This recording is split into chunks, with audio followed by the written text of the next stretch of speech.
একটু ঠান্ডাটা খান, আপনার গলাটা ভিজায় নেন।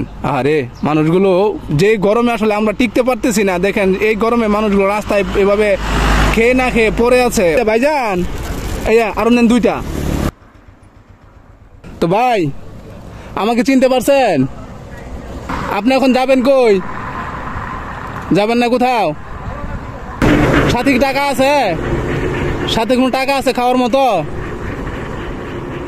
বলতেছি সকাল থেকে কিছু খাইছেন খাবার খাইছেন? কি খাইছেন?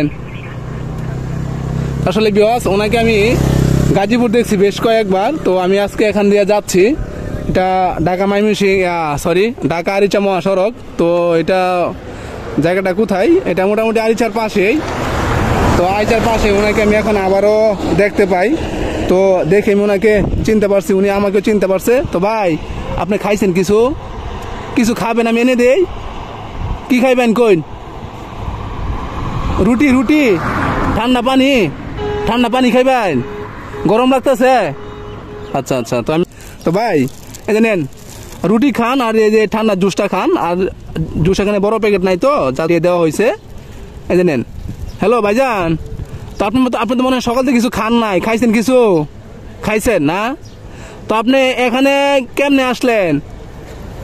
আপনি সেই গাজীপুর থেকে এখানে কেমনে আসলেন? হাইটে আইছেন না গাড়ি দিয়ে আইছেন?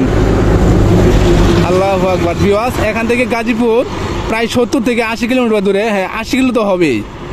তো 80 কিলোর মতো। তো উনি এখানে কেমনে আসলো এটা আল্লাহ পাক ভালো জানে, কারণ আমি ওনাকে গাজীপুর দেখছি, বেশ কয়েকবার দেখছি। তো উনি এখন বলতেছে ঠান্ডা জুস খাবে। ভাই এই যে নেন, একটু ঠান্ডাটা খান, আপনার গলাটা ভিজায় নেন। আরে মানুষগুলো যে গরমে আসলে আমরা টিকতে পারতেছি না, দেখেন এই গরমে মানুষগুলো রাস্তায় এভাবে খেয়ে না খেয়ে পড়ে আছে। ওদেরকে আসলে সবাই দেখতেছি, কিন্তু ওদের পাশে একটু বসার মতো, ওদের সাথে একটু কথা বলার মতো এই মানুষটা কেউ নাই।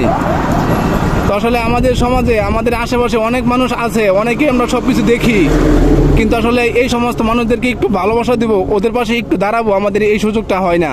তো ভাই তাহলে আমি জায়গা, আপনি আরো কিছু খাবেন? আর কি খাবেন?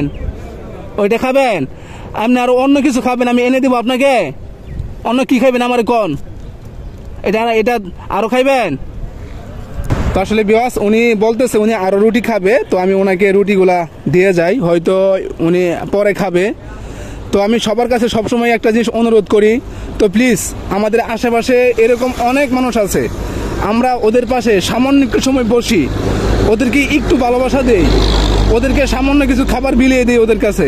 হয়তো আপনার আমার এই সামান্য খাবার দিয়ে ওরা আজীবন বাঁচতে পারবে না, আজীবন থাকতে পারবে না, কিন্তু সাময়িক যে সময়টা ওরা আনন্দ পায়, যে একটা তৃপ্তি আসে, এটাই ওদের জন্য অনেক কিছু। আপনি পরে খাবেন, হ্যাঁ রেখে দেন। আপনি এটাও খায়েন, হ্যাঁ? তাহলে ভাই আমি আসি। আসসালামু আলাইকুম। আমার লোক হ্যান্ডশেক করবেন না?